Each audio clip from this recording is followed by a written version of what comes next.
happy with my relationship, I want to change it. I'm not happy with my community, I want to change it. But it starts with self. It starts with power of self. And if they don't know their own power of self, they ain't going to be able to do much. This is one of the tools that I uncovered during 25 years of research, and 10 years was part of it to validate and verify, and looking at PhDs and degrees and scientists and everything that they broke down. But all too often people break down mental, physical, and spiritual, forgetting that emotional is a different aspect. The way you feel about something determines how you think about it. How you think about something also determines how you feel. But just as important is the financial and the social aspect.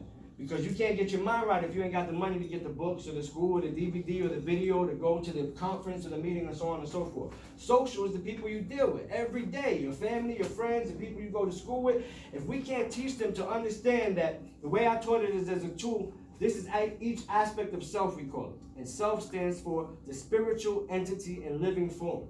Because we are that. You are a spiritual entity and a living form. And this also represents the duality. The non-physical side and the physical side. The living form is what craves the nicotine, the drugs, the addictions, the chocolate, whatever it is. But the spiritual side doesn't need any of that. So we teach them to connect through the spiritual side to who they are. That's how you get to the higher self.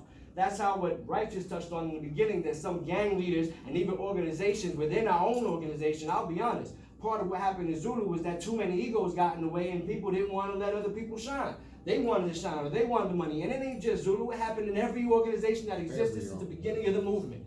All right? And this is why I have to step back and figure out why. Why does this keep happening? Why do we take 2 steps forward and 3 steps back?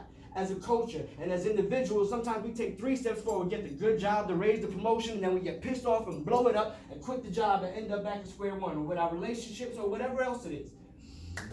And all that brings me to the understanding that it is the higher self is your spirit. We talk higher self, we talk all these different terms that we got it, but in the purest form, you are a spiritual being having a human experience, not the other way around.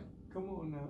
All right? These I learned through studying various teachers, but we are spiritual beings in a body that's like a car, so we can have this experience, so we can see what's going on and reflect the light. They call me Prizm, and let me just clarify, that's Prizm with an M, like the crystal that sheds the light into all its different colors. So I've taken the knowledge from these brothers and some of the other brothers that were in here since I was 14, 15, 13 years old.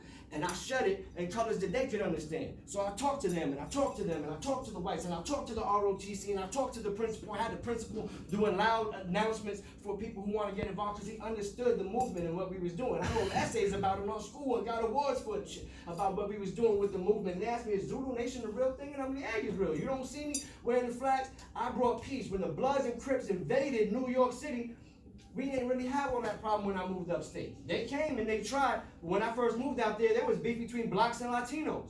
I had to do exactly what I'm talking about now. I had to go out there and teach them the knowledge of self. How we're all the same. We all came from the same place and got sent to different places and got mixed and diluted and so on and so forth. So once I started teaching them that, first the Puerto Ricans was cool to join Zulu Nation because I was Puerto Rican. But once I started teaching, the blacks started joining. Now there was black gangs and Latin gangs, and we all got together and we became the Mighty Nations. We started holding universal meetings up there in the school where the principal gave us the okay, letting us use the field to bring peace rallies and bringing guest speakers and so on and so forth, to bring that unity that they was talking about, bringing these leaders together and bring solutions. But again, to make it interesting and relevant to them. One problem, and again, I'm going to speak honest, one problem we had with the hip-hop anniversary, 45 years, God bless that it made it that far, but it turned into an old school reunion. And I'm just going to keep it real. I love I pay homage to the pioneers. I've taught about it every day since I've learned about it, and I make sure anybody that knows me knows the history and the culture. But when we go to an anniversary, we want to see the hip-hop anniversary, the breaking, the b-boying, the DJing, all that. But what we end up seeing is an old school reunion. You know, it's all the old rappers that you ain't heard of in 25 years coming like, if we ain't do this, y'all wouldn't be here, and let us in for free and not 40 people.